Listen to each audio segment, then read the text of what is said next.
दोस्तों, आप सबका हमारे चैनल पर स्वागत है। आज हम शहंशाह अकबर की जीवनी लेकर आए हैं। इनका पूरा नाम जलालुद्दीन मोहम्मद अकबर था और इनका शासनकाल दोस्तों 1556 से 1605 ईस्वी तक रहा। दोस्तों, सम्राट अकबर का जन्म 15 अक्टूबर 1542 ईस्वी को हमीदा बानो बेगम के गर्भ से अमरकोट के राणा वीरसाल के महल में हुआ था। अकबर का राज्याभिषेक 14 फरवरी 1556 ईस्वी को पंजाब के कलानौर नामक स्थान पर हुआ था। कलानौर आज के समय में हरियाणा में स्थित है। अकबर का शिक्षक अब्दुल लतीफ़ ईरानी था। अब्दुल लतीफ़ ईरानी था। वह जलालुद्दीन मोहम्मद अकबर बादशाह की गाजी की उपाधि से सिंहासन पर बैठा था। जब हुमायूं की मृत्यु हो जाती है तब बैरम खां एक संरक्षक बन जाता है अकबर का, और बैरम खां 1556 से लेकर के 1560 ईस्वी तक संरक्षक रहा अकबर का। पानीपत की दूसरी लड़ाई 5 नवंबर 1556 ईस्वी को अकबर और हेमू के बीच हुई थी, जिसमें अकबर विजयी हुआ था। इस लड़ाई में अकबर की तरफ से मुख्य भूमिका बैरम खान ने निभाई थी। दोस्तों, हेमू एक हिंदू राजा था और उसने दिल्ली पर कब्जा कर लिया था। जब बैरम खां अकबर की सेना को लेकर के पहुंचता है तो लगभग 70% 80% हेमू की जीत हो चुकी थी, लेकिन किसी कारणवश हेमू की आंख में तीर लगने की वजह से हेमू घायल हो जाता है और उसकी सेना में खलबली मच जाती है, जिसकी वजह से हेमू की हार हो जाती है। इस कारण से अकबर विजयी हो जाता है। अकबर की उम्र उस समय काफ़ी कम थी। अकबर का संरक्षक बैरम खां था और बैरम खान ही सारी तैयारियां और सारे कार्य संभालता था। मक्का की तीर्थ यात्रा के दौरान पाटन नामक स्थान पर मुबारक खान नामक व्यक्ति ने बैरम खान की हत्या कर दी। मई 1562 ईस्वी में अकबर ने हरम दल से अपने आप को पूर्णतः मुक्त कर लिया। दोस्तों, अब हल्दी घाटी युद्ध के बारे में पढ़ेंगे, जो कि महाराणा प्रताप और अकबर के बीच में हुआ था। हल्दी घाटी युद्ध 18 जून 1576 ईस्वी को मेवाड़ के शासक महाराणा प्रताप और अकबर के बीच में हुआ था। समय काल था 18 जून 1576 को। युद्ध में अकबर विजय हुआ बताते हैं और कुछ लोग कहते हैं महाराणा प्रताप विजय हुआ, लेकिन पूर्णतः निर्णायक युद्ध नहीं था ये। इस युद्ध में मुगल सेना का नेतृत्व मान सिंह और आसफ खान ने किया था। इस युद्ध का जो नेतृत्व किया था अकबर की तरफ से, वो मान सिंह ने किया था और साथ में आसफ खान ने भी किया था। ये महाराणा प्रताप की तस्वीर देख सकते हैं। हल्दी घाटी का युद्ध देखिए, ये हल्दी घाटी युद्ध है। काफ़ी खतरनाक युद्ध था दोस्तों। जून के महीने में हुआ था। और देखिए, ये है मान सिंह और ये है महाराणा प्रताप। महाराणा प्रताप का घोड़ा है ये चेतक, और ये चेतक हाथी के ऊपर पैर रख करके ऊपर चढ़ने की कोशिश कर रहा है। ये हल्दी घाटी युद्ध 18 जून 1576 को। Marathon of Mewar. एक ही बार में महाराणा प्रताप ने घोड़े सहित 2 टुकड़े में काट दिया था मुगल सेनापति को। इस युद्ध में क्या था दोस्तों, महाराणा प्रताप ने जो मुगलों का सैनिक सेनापति था उसको बीचों बीच काट दिया था घोड़े सहित। ये जो हल्दी घाटी का युद्ध था ये 4 घंटे की जंग थी और 4 घंटे तक चला था, लेकिन कोई निर्णायक युद्ध नहीं था। मान सिंह को इसमें मुंह की खानी पड़ी थी और अकबर ने भी काफ़ी इसको कहा था। मान सिंह को काफ़ी सुननी पड़ी थी अकबर से भी मान सिंह को इस युद्ध में। 18 जून 1576 को लड़ा गया ये युद्ध। इस युद्ध में प्रताप चेतक घोड़े पर सवार थे, वहीं हाथी पर राजा मानसिंह सवार थे। प्रताप ने मानसिंह पर आक्रमण किया परंतु मानसिंह हाथी पर बने ओधी में छिप गया और हाथी चलाने वाला महावत मारा गया। हाथी की सूंड में लगी तलवार से चेतक का पीछे वाला पैर बुरी तरह जख्मी हो गया। मुगलों की सेना में हाथियों की संख्या अधिक थी और चेतक को हाथियों के बीच रहकर युद्ध करना पड़ता था। अतः हाथियों को भ्रमित करने के लिए चेतक के मुंह पर हाथी की सूंड की तरह दिखने वाला बनावटी मुखौटा लगाया गया था। अकबर का जो सेनापति था दोस्तों वो मानसिंह था और महाराणा प्रताप की मृत्यु 57 वर्ष की उम्र में 19 फरवरी 1597 ईस्वी में हो गई थी। ये जो युद्ध हुआ था इसमें दोस्तों कोई निर्णायक भूमिका किसी ने नहीं निभाई। महाराणा प्रताप इस युद्ध को बीच में छोड़ के चले गए थे और मुगलों की सेना को इस युद्ध में जितना रसद पानी था उनका सारा समाप्त हो गया था और उनको कच्चे आम खाने के लिए मजबूर होना पड़ा था, क्योंकि उस समय वहाँ पर खाने के लिए और पीने के लिए कुछ भी नहीं था। और गुजरात विजय के दौरान अकबर सर्वप्रथम पुर्तगालियों से मिला और यहीं उसने सर्वप्रथम समुद्र को देखा था। सबसे पहले समुद्र को तभी देखा था उसने जब गुजरात विजय की थी, गुजरात अभियान किया था और वो पुर्तगालियों से मिला था और सर्वप्रथम समुद्र को भी तभी इसने देखा था। मुगल साम्राज्य अकबर की संपूर्ण जानकारी हम लेंगे। अकबर द्वारा जीते गए प्रदेश जानेंगे। सबसे पहला प्रदेश है मालवा प्रदेश, 1561 ईस्वी में जीता।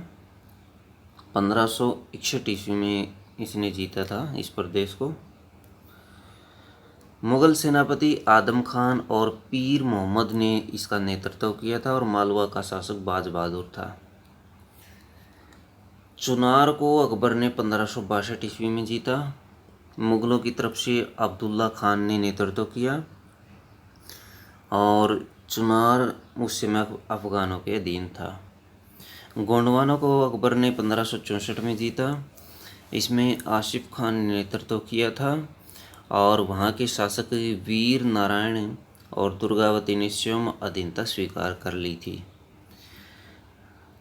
आमेर को अकबर ने 1562 में अपने राज्य में मिलाया था और वहाँ के राजा भारमल ने स्वयं अधीनता स्वीकार कर ली थी और अपनी पुत्री जोधाबाई का विवाह, जोधाबाई एक उपनाम है दोस्तों, जोधाबाई का विवाह अकबर के साथ किया था।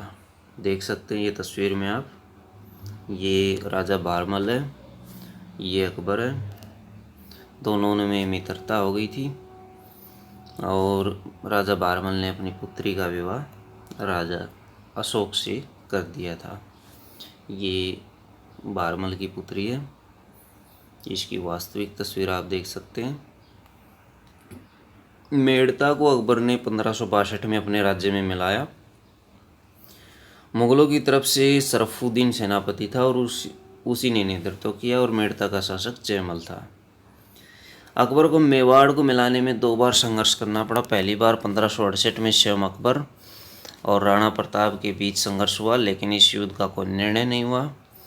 1576 ईस्वी में मानसिंह और आसिफ खान के नेतृत्व में राणा प्रताप और उदय सिंह को हराने में सफल रहा और 1576 ईस्वी में मेवाड़ को अपने राज्य में मिला लिया। रणथंभौर को अकबर और भगवान दास ने सेना का नेतृत्व कर अपने राज्य में मिला लिया। रणथंभौर का उस समय शासक सूरजहाड़ा था। कालिंजर को अकबर ने 1569 में अपने राज्य में मिलाया। मुगल सेनापति उस समय मजनू खान काक्षा था, जिसने मुगल सेना का नेतृत्व किया था, और कालिंजर का शासक उस समय रामचंद्र था। मारवाड़ को 1570 में अपने राज्य में मिलाया। मारवाड़ को 1570 में अपने राज्य में मिलाया दोस्तों। वहाँ का शासक राव चंद्रसेन जो था, उसने अपने स्वेच्छा से अधीनता स्वीकार कर ली थी। ये था मारवाड़ का शासक चंद्रसेन, राव चंद्रसेन, उसने स्वयं अधीनता स्वीकार कर ली थी। जैसलमेर को 1570 में अकबर ने अपने राज्य में लाया। वहाँ के शासक रावल हरि राय ने स्वेच्छा से अधीनता स्वीकार कर ली। बीकानेर को भी अकबर ने 1570 में अपने राज्य में ला लिया था, और वहाँ के शासक कल्याणमल ने भी स्वेच्छा से अधीनता स्वीकार कर ली थी। गुजरात को अकबर ने 1571 में अपने राज्य में लाया, और वहाँ के शासक मुजफ्फर खां तृतीय था। वहाँ का जो शासक था मुजफ्फर खां तृतीय, जिसको सम्राट अकबर ने खुद हराया था। 1574 से 76 में बिहार और बंगाल को अपने राज्य में मिला लिया था, और दाऊद खां वहाँ का शासक था। उसको मुनीम खान खाना ने हराया था। उसका जो मुनीम था खान खाना, उसने हराया था। काबुल का शासक हकीम मिर्ज़ा था। 1581 ईस्वी में मानसिंह और अकबर दोनों ने इसे हराकर काबुल को अपने राज्य में मिला लिया था। कश्मीर का शासक यूसुफ याकूब खान था। 1586 में भगवान दास एवं कासिम खान के नेतृत्व में अकबर ने इस प्रदेश को भी अपने अधीन कर लिया। सिंधु को अकबर ने 1591 ईस्वी में अपने राज्य में मिलाया, और इसमें अब्दुल रहीम खाना ने अपनी भूमिका निभाई और वहाँ के शासक जानी बेग को हरा दिया। उड़ीसा को अकबर ने 1591 ईस्वी में अपने राज्य में लाया। इसमें मानसिंह ने नेतृत्व किया और निसार खान को हराया। अकबर ने बलूचिस्तान को 1595 ईस्वी में अपने राज्य में लाया था। कंधार को 1595 ईस्वी में मिलाया। कंधार और बलूचिस्तान दोनों को 1595 ईस्वी में अपने राज्य में मिलाया। खानदेश को अकबर ने 1591 में जीता। वहाँ के शासक अली खान ने स्वेच्छा से अधीनता स्वीकार कर ली।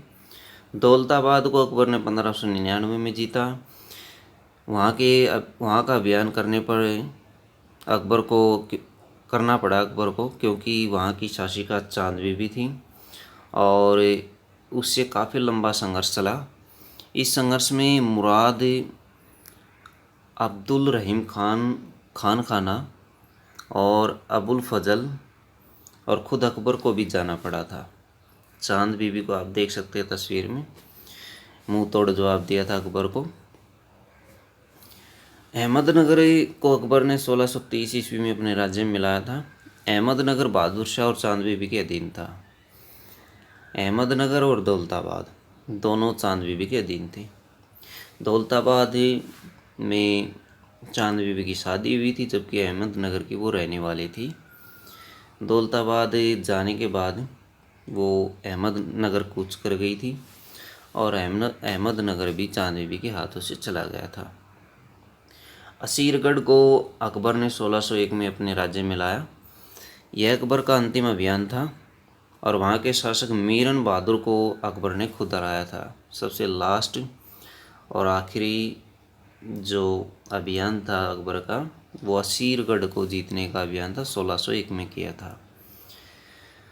अकबर ने दीन-ए-इलाही धर्म की स्थापना की, और इसको स्वीकार करने वाला प्रथम व्यक्ति बीरबल था। दीन-ए-इलाही धर्म का प्रधान पुरोहित अकबर था।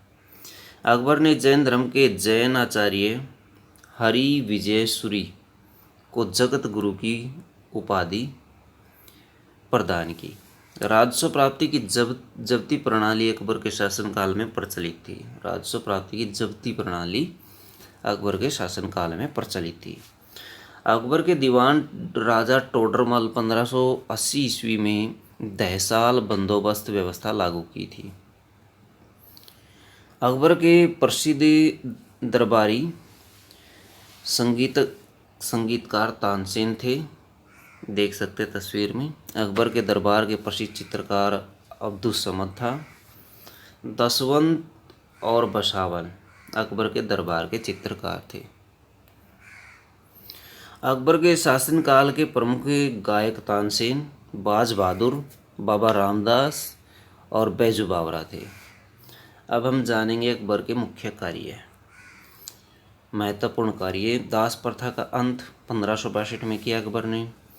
अकबर को हरम दल से मुक्ति 1562 में, तीर्थ कर समाप्ति 1563 में, जजिया कर समाप्ति 1564 में की थी। फतेहपुर सीकरी की स्थापना एवं राजधानी का आगरा से फतेहपुर सीकरी स्थानांतरण 1571 में। इबादत खाने की स्थापना 1575 में। इबादत खाने में सभी धर्मों के लोगों की प्रवेश की अनुमति 1578 में। मजहर की घोषणा 1579 में।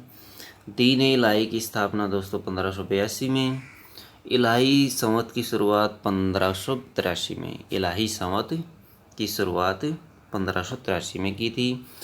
राजधानी और लाहौर स्थानांतरित 1585 में की थी। ये देख सकते हैं फतेहपुर सीकरी अकबर के खाओं की नगरी।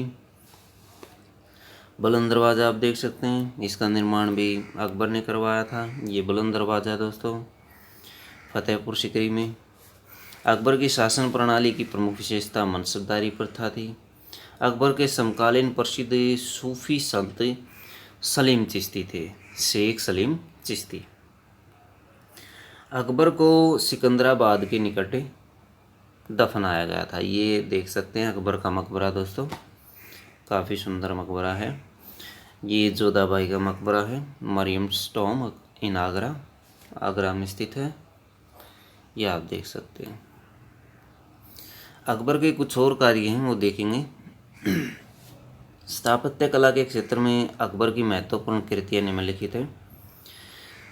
दिल्ली में हुमायूं का मकबरा अकबर ने बनाया था। आगरा का लाल किला अकबर ने बनवाया। फतेहपुर सीकरी में शाही महल, दीवानी खास, पंच महल, बुलंद दरवाज़ा, जोधाबाई का महल, इबादत खाना, इलाहाबाद का किला और लाहौर का किला, ये सब अकबर ने बनवाए थे। अकबर के दरबार को सुशोभित करने वाले नवरत्न इस प्रकार थे दोस्तों।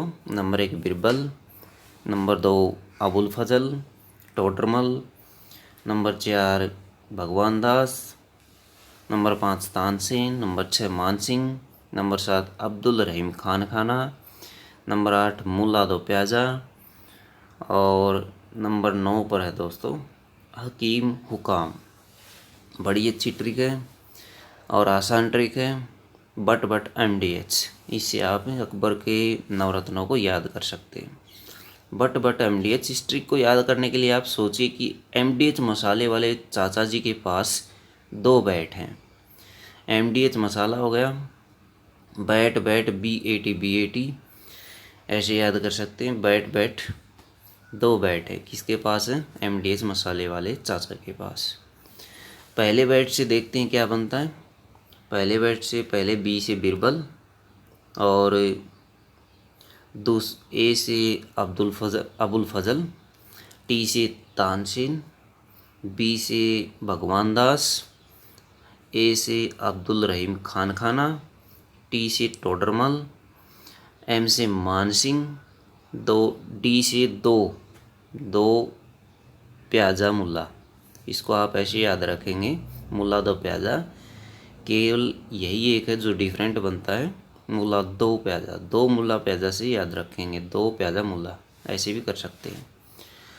H से हकीम हुकाम, बड़ी आसान ट्रिक है। BAT बिरबल अबुल फजल तानसेन, दूसरे BAT से भगवान दास अब्दुल रहीम खान खाना टोडरमल और MDH से मानसिंह मुल्ला दो प्याजा और हकीम हुकाम। तो ये तस्वीर में भी आप देख सकते हैं अकबर के नवरत्न। अकबर के नवरत्न ये देखिए दरबार में कैसे बैठते थे, तस्वीर आप देख सकते हैं। अबुल फजल का बड़ा भाई फैजी अकबर के दरबार में राजकवि के पद पर आसीन था। अबुल फजल ने अकबरनामा ग्रंथ की रचना की। वह दीन इलाही धर्म का कट्टर समर्थक था। बीरबल के बचपन का नाम महेश दास था। संगीत सम्राट तानसेन का जन्म ग्वालियर में हुआ था और इनकी प्रमुख कृतियाँ थी मियाँ की टोडी, मियाँ का मल्हार, मियाँ का सारंग दी आदि थी। बीरबल तस्वीर में देख सकते हैं। मानसिंह, ये राजा मानसिंह थे। मुल्ला दो प्याजा, अब्दुल रहीम खान खाना, राजा टोडरमल। कंठाभरण वाणी विलास की उपाधि अकबर ने तानसेन को दी थी। अकबर ने आमेर के राजा भारमल के पुत्र भगवान दास को अमीर उल उमरा की उपाधि दी थी। यूसुफजाइयों के विद्रोह को दबाने के दौरान बीरबल की हत्या हो गई थी। बीरबल की मौत के बाद अकबर ने 3 दिन तक खाना नहीं खाया था। 1602 में सलीम अथवा जहांगीर ने विद्रोह छेड़ दिया था और इस विद्रोह में सलीम के निर्देश पर अबुल फजल की हत्या कर दी गई। अबुल फजल की हत्या वीर सिंह बुंदेला नामक सरदार ने की थी। मुगलों की राज्य भाषा फारसी थी। अकबर ने अनुवाद विभाग की स्थापना की थी। महाभारत का फारसी भाषा में रजमनामा नाम से अनुवाद बंदायूनी, नकीब खान और अब्दुल कादिर ने किया था। पंचतंत्र का फारसी भाषा में अनुवाद अबुल फजल ने अनवर ए सादात नाम से और मौलाना हुसैन फैज़ ने यार ए दानिश नाम से किया था। अकबर के काल को हिंदी का साहित्य का स्वर्ण काल कहा जाता है। अकबर ने बीरबल को कवि प्रिय एवं नरहरि को महापात्र की उपाधि प्रदान की। बुलंद दरवाजे का निर्माण अकबर ने गुजरात विजय के उपलक्ष्य में कराया था। अकबर ने सीरी कलम की उपाधि अब्दुल को और जड़ी कलम की उपाधि मोहम्मद हुसैन कश्मीरी को दी थी। तो दोस्तों, ये था अकबर का इतिहास, अकबर से जुड़ी सारी जानकारी। वीडियो अच्छी लगे तो लाइक करें और हमारे चैनल को सब्सक्राइब करें। धन्यवाद।